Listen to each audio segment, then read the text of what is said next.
Hey guys, Andrew Marsh here with DrewFit.com. I want to thank you guys for tuning in today. In today's video, I'm going to be sharing with you mewing for beginners. I did a video last week, had a lot of feedback, and there was information that I may have left out or information that I was misinformed about, so I want to clarify that first and foremost. But before I get into the video, I want to ask if you guys can please subscribe to my YouTube channel. I'm almost at 1,000 subscribers. And if you want to like, share, comment, or leave me feedback for future videos that you would like to see, it would be greatly appreciated.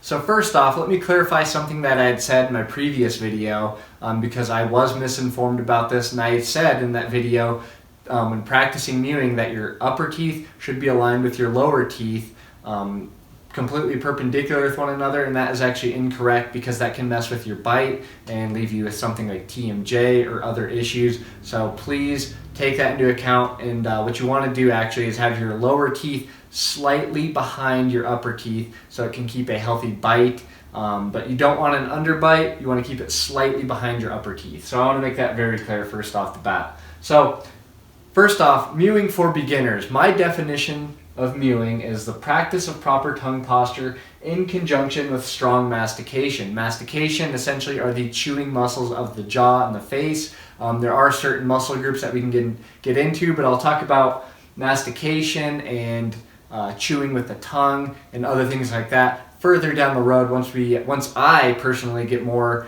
information on this amazing topic. So that's my overall definition of this. And the practice is to help realign your jaw, realign your bite, and give you that good, healthy facial bone structure that we should have grown up with, but a lot of us have been enabled due to our circumstances and our environment and so on and so forth. So that's the gist of it. So first off, let me clarify, how do we practice mewing? Now it's pretty simple. The overall goal is to subconsciously throughout the day and when you sleep to have your tongue resting on the roof of your mouth. And you do this through practicing mewing consciously throughout the day. So what I drew here was a little diagram of the mouth. And what we have here up top is the front of the mouth, and down here is the back of the mouth.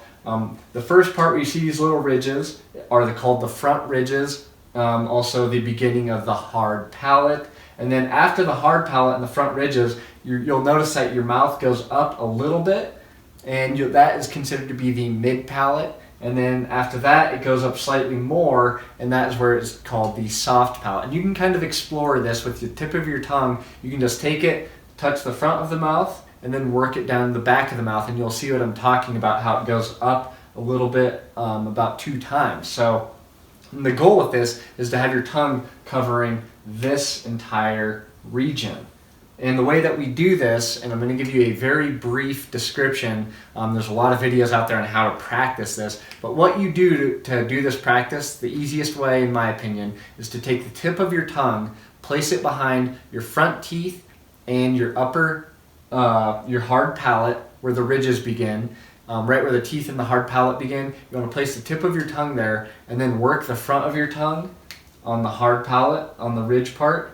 And then from there, this is where it gets a little bit challenging because a lot of us today have very narrow structure of our teeth, and it's hard to get our tongue up in the mid palate and the soft palate region. So depending on how you are, you want to try to get your tongue on the mid palate, on the roof of your mouth and the mid palate.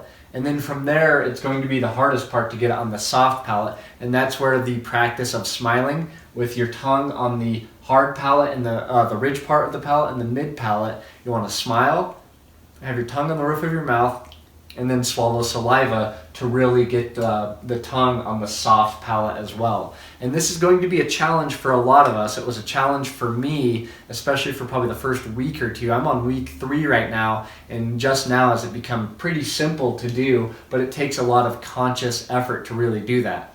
And another way that we can do this practice is to say the word sing, because when we pronounce the ing part on the word sing, it puts the back of the tongue on the soft palate, and from there you whip the front part of the tongue on the mid palate and the front ridges. And that is another way we can practice this. So those are the 2 basic ways to get the tongue on the roof of the mouth. Now the main goal here, and I wrote it down, the main goal for mewing is to have the tongue's resting posture should always be on the roof of the mouth while breathing through the nose, subconsciously, and I want to outline the word subconsciously here, to promote healthy bone structure of the skull and the jaw and so on and so forth. But I want to highlight subconsciously because this is a practice that takes a lot of time and effort. And just like rewiring your brain from somebody that has maybe an anxiety or depression disorder, you have to rewire your brain to take your tongue and have it rest on the roof of your mouth as compared to how we've had it before, to where it's on the bottom of our mouth and we're breathing through our mouth instead of our nose.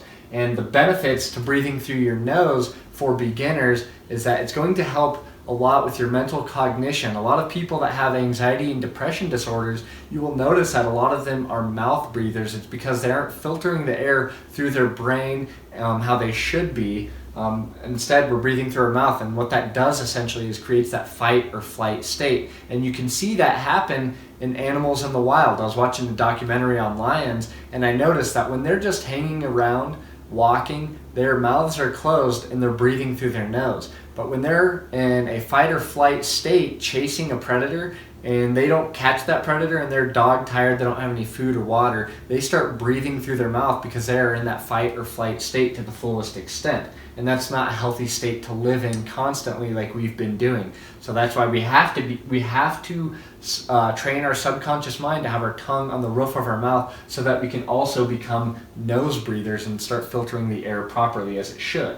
Now, how does this change our bone structure? Well, it's kind of that thing to where form follows function. So the more that you practice and work that muscle of your tongue on the roof of your mouth, the bone structure begins to change. And the reason why your bone structure can still change basically at any age, if you're relatively healthy, I don't care how old you are, the reason being is because the 28 bones of the skull never fuse in a healthy adult. So if you're relatively healthy, you're going to have a fighting chance at changing your jaw structure and your teeth to really open up and be healthy. So that is great news for a lot of people, especially me. I'm 29 right now. I wish I would have came across this practice when I was 10 years old, because it would have been a lot easier to change a developing body at a younger age. But the fact that our bones aren't fused means that we can actually change this. And like I said, I've been doing it for 3 weeks now, and I've noticed that my upper teeth that were crowded and very narrow are starting to open up, and my front left tooth used to sink back a little bit, and that's starting to pull forward, which is fantastic. So that is a great thing that will happen. And I will forewarn you that you are going to notice that your teeth are going to be sore for maybe a day or two, but don't be alarmed. It's natural. Your bones are starting to change and follow how the muscle of the tongue is forming on the roof of your mouth. Now, with that being said, you also want to practice proper body posture as well. Because a lot of people think that by practicing mewing that they're just going to become this runway model with a strong jawline and great facial features. Why that may happen, you're going to have to change other things in your life to have this work in conjunction, like eating a healthier diet, working out, losing fat, and practicing proper body posture is huge. Because just like our muscles of our body, when we are in a proper body posture, that our muscles begin to form better, more attractive. And again, this is something that a lot of people will say is superficial. I'm not going to get into that because I think there is a lot that goes into the law of attraction. And us being built by nature, this is something that we were supposed to be practicing from the day that we were born, to have our tongue on the roof of our mouth breathing through our nose. And it just so happens that it does change our bone structure of our face and our jaw and makes it look more attractive. And there's also lots of health benefits that play into this. So, like I said, practice proper body posture if you really want to get the most out of this. So the way you do this, when you're walking, shoulders back, put your back not in a slouched, hunched over. You want your back in an upright position, your shoulders back. Your neck, you want that exaggerated back, and then your tongue on the roof of your mouth, so you can really get the most benefit. So you should kind of look like this from the side, and I'm not sure how good the camera angle is. So shoulders back, chest up, back aligned, exaggerated with the neck, tongue up. And that's it, essentially. In conclusion, I want to make it very clear that mewing is going to be a conscious training. And I put this in pretty big letters down there because it is not something that you can do 5 times a day for a minute and expect great change, and then if you notice change, you give up after you got the change. This is something I want you to really focus consciously so that it becomes part of your subconscious mind, so that over time this is just something that you do, and something that you carry on through life. This isn't something that you achieve and stop doing. It's something that you keep doing over and over again, because the benefits are just natural to us as a species, and I think that a lot of us can really benefit from this practice.